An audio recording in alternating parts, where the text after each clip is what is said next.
lot of difficulty, and people need to stretch themselves, honestly, to find a friend that can give them a ride. Because, in all honesty, it just can't continue this way. Otherwise, it won't exist, and they'll end up in that situation anyway. So I think we do understand that it has been miscommunicated, and that's why we're here today. I have a couple questions up here that I think will go nicely into that. Only 8 of the senators, to preface this, for our roll call vote, each senator had to answer whether or not they have used 475 Ride themselves.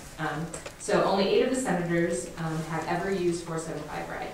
So how is it that people who have never used the service are qualified to try and reform it? And then kind of a follow-up question to that is, what is the status of 475 Ride now as we see it? Will it be discontinued? Are we going to try to reform it, as the first question asked? So would you like to address that? I don't think that just because I personally haven't used 475 Ride means that I'm incapable of dealing with this situation. Quite the opposite. Actually, I have an outsider's perspective. I'm looking at the data. I'm getting basically the same experiences. I signed the bill for $19,000 at the end of the month. So I don't think that that inhibits my ability, or Amanda's ability, or Brian's ability to deal with this. Yeah, what was the next question? Right. I just thought that should be addressed. The next question is, what is the status of the ride, of 475 Ride of the program as of now? Will it be discontinued because of the misuse? What will happen? I'll take that one. It is, at its current rate, we may not be able to sustain this through March of next year. Because of our contingency fund, which you heard Megan say was around $30,000, and last year we had to pay more than $30,000 out of our contingency fund to cover the costs of this program.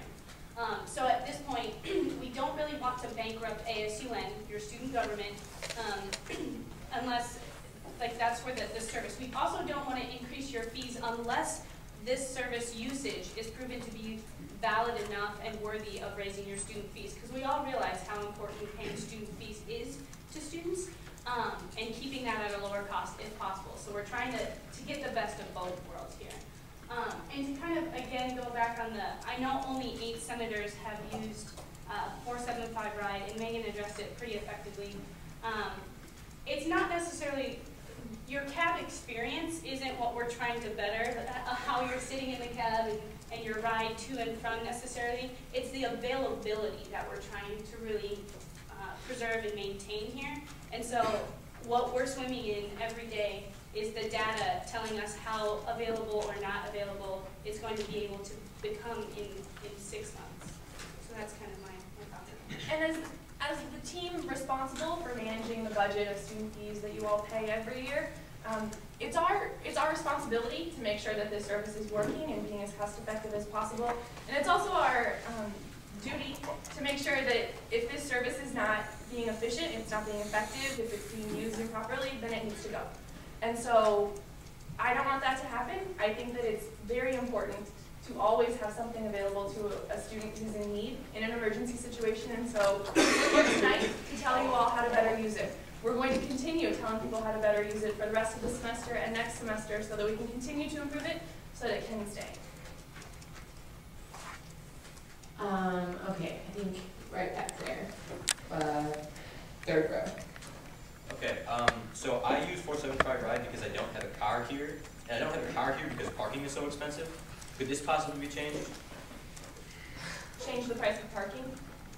If I could afford to park here for both semesters, I would have a car down here. But because I can't, that's why I use 475 Ride so often. We do have a parking and transit services rep. I don't mean to throw this on you. Would you like us to answer it? We can also answer that. Yeah. You can answer that.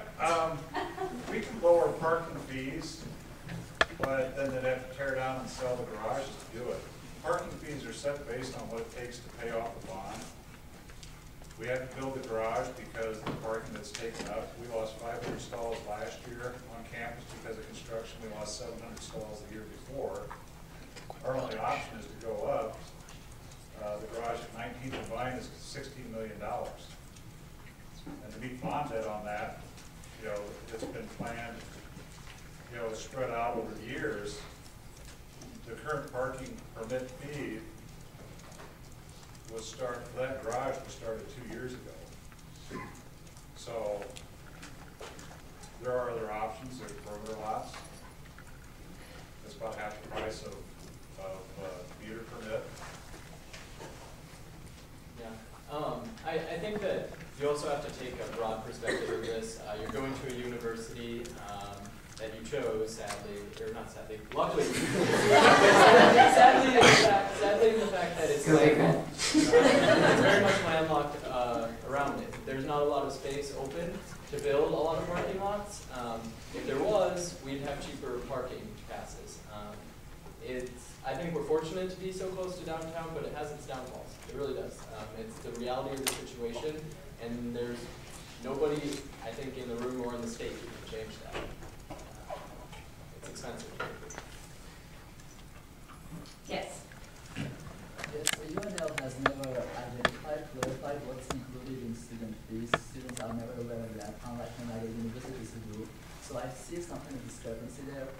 Secondly, UNL charges Harvard University tuition for international students, in addition to unavailability of public transportation and many other issues that international students face on campus. And I don't see by shutting down available resources without assisting students. So what are your alternative options for keeping this service?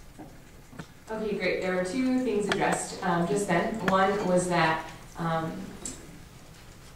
availability of information about where student fees are going, how students can access that, or the lack of access in the past, I suppose. And then another thing is international student tuition is really high without availability of public transportation. So what is the alternative that we plan on using if we cut this service or if we limit this service?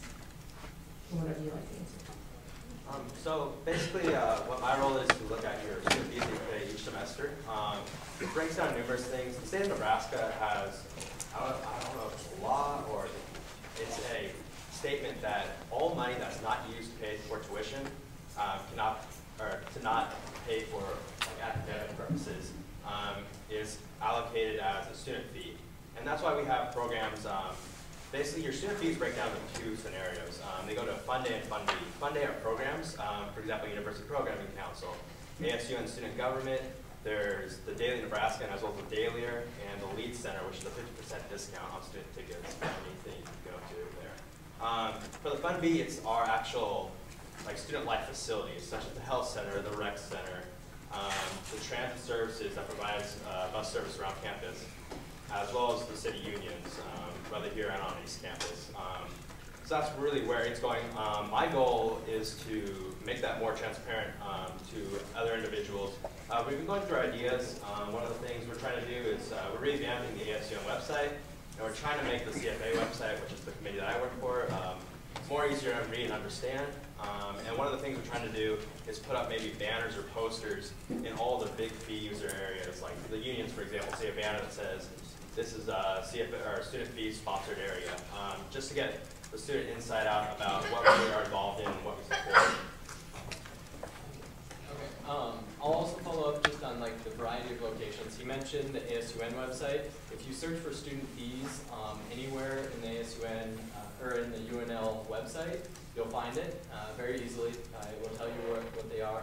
We also have a committee that deals with student fees. They meet every Thursday during the fall, and then every Tuesday and Thursday during the spring.